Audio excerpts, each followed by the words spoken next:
Hello, ചന്ദ്രികയിൽ അലിയുന്ന ചന്ദ്രാന്തത്തിന്റെ എല്ലാ പ്രിയപ്പെട്ട പ്രേക്ഷകർക്കും മെട്രോ സ്റ്റാറിലേക്ക് സ്വാഗതം. അപ്പോൾ നമ്മുടെ ചന്ദ്രികയിൽ അലിയുന്ന ചന്ദ്രാന്തം വളരെ നിർണായക ഘട്ടത്തിലൂടെ കടന്നു പോയിക്കൊണ്ടിരിക്കുകയാണ്.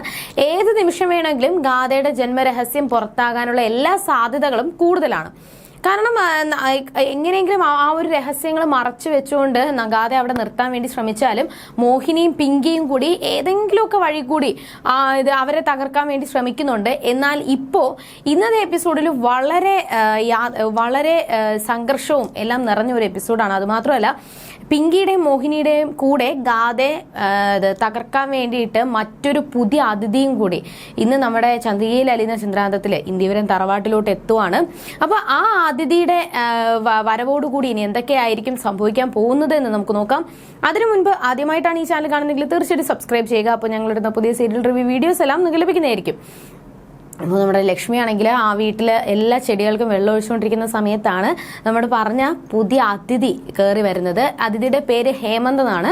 അതായത് നമ്മുടെ ഗാഥയുടെ അച്ഛൻ്റെ സഹോദരിയുടെ മകനായിട്ടാണ് ഹേമന്ത് ഇവിടെ വരുന്നത്. ഹേമന്തിനെ കൊണ്ടുവരുന്നത് നമ്മുടെ ബാലാജിയാണ്. അപ്പോൾ ഹേമന്ത് വന്നതിന് ശേഷം ലക്ഷ്മിയോട് ഗാഥയെ പറ്റി ചോദിക്കുന്നുണ്ട്. അപ്പോൾ ഗാഥ പുറത്തു പോയതാണ്, അമ്പലത്തിൽ പോയതാണ്, എന്തായാലും നിനക്ക് ഗാഥ വന്നതിന് ശേഷം കാണാമല്ലോ എന്നൊക്കെ പറയുന്നുണ്ടെങ്കിലും ആ സമയത്ത് പറയുവാണ്, ഞാൻ ഗാഥയുടെ അച്ഛൻ്റെ സഹോദരിയുടെ മകനാണ് ഹേമന്ത്, ഞാൻ ഐ ടി മേഖലയിൽ ജോലി ചെയ്യുവാണെന്ന് പറയുന്നുണ്ട്. അപ്പോൾ ഗാഥയെ പറ്റി വിശേഷങ്ങളൊക്കെ ചോദിക്കുന്നുണ്ട്. അതിൻ്റെ കൂടെ തന്നെ അവിടെ നിന്ന് ഗാഥയെ കൊണ്ടുവന്നതിൽ ഒരുപാട് നന്ദിയുണ്ട്. ഗാഥയുടെ ജീവൻ ആപത്തിലോട്ട് എത്തി നിൽക്കുന്ന സമയത്താണ് നിങ്ങൾ ഗാഥ ഇങ്ങോട്ട് കൊണ്ടുവന്നത്. അപ്പോൾ അതിൽ ഒരുപാട് സന്തോഷം. എന്തായാലും ഗാഥയുടെ പഠിത്തം ഇപ്പോൾ ഏകദേശം പൂർത്തിയാവാറായി. അവൾ പഠിച്ചു കഴിഞ്ഞതിന് ശേഷം ഞങ്ങളുടെ വിവാഹം നടത്താൻ വേണ്ടിയിട്ട് തീരുമാനിച്ചിരിക്കുമായിരുന്നു. അപ്പോൾ അങ്ങനെ ഒരു സാഹചര്യത്തിലാണ് അങ്ങനെ ഒരു പ്രശ്നങ്ങളൊക്കെ വന്നത്. എന്തായാലും ഞാനിവിടെ കുറച്ച് ദിവസത്തേക്ക് കാണും. ഗാഥയുടെ എൻ്റെ വിവാഹം എത്രയും പെട്ടെന്ന് നടത്താനായിട്ടാണ് വീട്ടുകാരൻ തീരുമാനിച്ചിരിക്കുന്നത് എന്ന് ഹേമന്ത് ലക്ഷ്മിയോട് കള്ളക്കഥകളും മെനഞ്ഞ് പറഞ്ഞ് ഫലിപ്പിക്കുന്നുണ്ട്. അപ്പോൾ ലക്ഷ്മി പറയുവാണ്, എന്തായാലും ഗാഥ ഇപ്പോൾ വരുമല്ലോ, നമുക്ക് കണ്ടിട്ട് പോകാമെന്ന് പറയുമ്പോൾ, വേണ്ട, എനിക്ക് അത്യാവശ്യമായിട്ട് പോകണം, ഞാൻ എത്രയും പെട്ടെന്ന് തന്നെ ഞാൻ തിരിച്ചു വരും, കുറച്ച് സമയത്തിനകത്ത് ഞാൻ തിരിച്ചു വരാം എന്ന് പറഞ്ഞുകൊണ്ട് ഹേമന്ത് പോകുന്നുണ്ട്. ഹേമന്ത് പോയതിൻ്റെ പിറകെ തന്നെ നന്ദയും ഗാഥയും വരുവാണ്.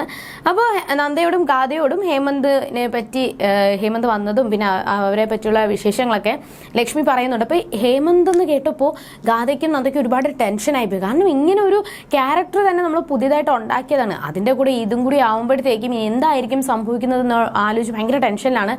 ഈ സമയത്ത് പിങ്കിയും മോഹിനിയും കൂടി മറ്റൊരു ഗൂഢാലോചന ചെയ്തുകൊണ്ടിരിക്കുകയാണ്. കാരണം ഗാഥയെ കുറിച്ച് എന്തോ എനിക്ക് ചെറിയ സംശയങ്ങൾ തോന്നുന്നുണ്ട്. അതുകൊണ്ട് തന്നെ ഗാഥയുടെ ആ റൂമൊക്കെ നമുക്കൊന്ന് അരിച്ചു പറക്കാം.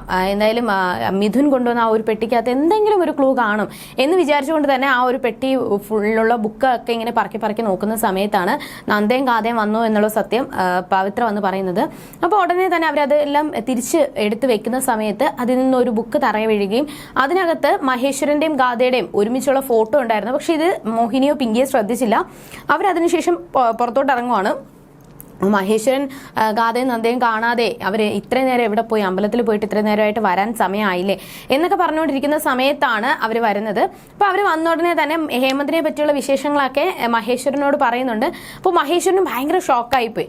അങ്ങനെ മഹേശ്വരൻ നന്ദയും ഗാഥയും വിളിച്ച് റൂമിൽ കൊണ്ടുപോയതിനു ശേഷം നന്ദയോട് പറയുന്നുണ്ട്, ഇതെന്തായാലും ഇങ്ങനെ പോയി കഴിഞ്ഞാൽ വലിയൊരു നമ്മൾ ട്രാപ്പിലോട്ടാണ് പോയിക്കൊണ്ടിരിക്കുന്നത്. ആ ഒരു രാജേന്ദ്രന്റെ കാര്യം തന്നെ നമ്മൾ ക്രിയേറ്റ് ചെയ്ത സ്റ്റോറിയാണ്. പക്ഷേ ഇപ്പോൾ അവരുടെ ബന്ധുക്കളായിട്ട് ഇപ്പോൾ ഓരോരുത്തരായിട്ട് വരുമ്പോൾ നമുക്ക് ഒരിക്കലും നിഷേധിക്കാനായിട്ട് സാധിക്കത്തില്ല. അപ്പോൾ അവിടെ വെച്ച് ഈ ഒരു കഥ പൊളിഞ്ഞു വീഴും എന്ന് നന്ദയോട് പറഞ്ഞുകൊണ്ടിരിക്കുന്ന സമയത്ത് നന്ദ തന്നെ ചോദിക്കുന്നുണ്ട്, എന്തായാലും ഈ ഒരു കഥ നമ്മൾ ഇവിടെ മെനഞ്ഞ കാര്യം അച്ഛനോ ഞങ്ങൾക്ക് മാത്രമേ അറിയത്തുള്ളൂ.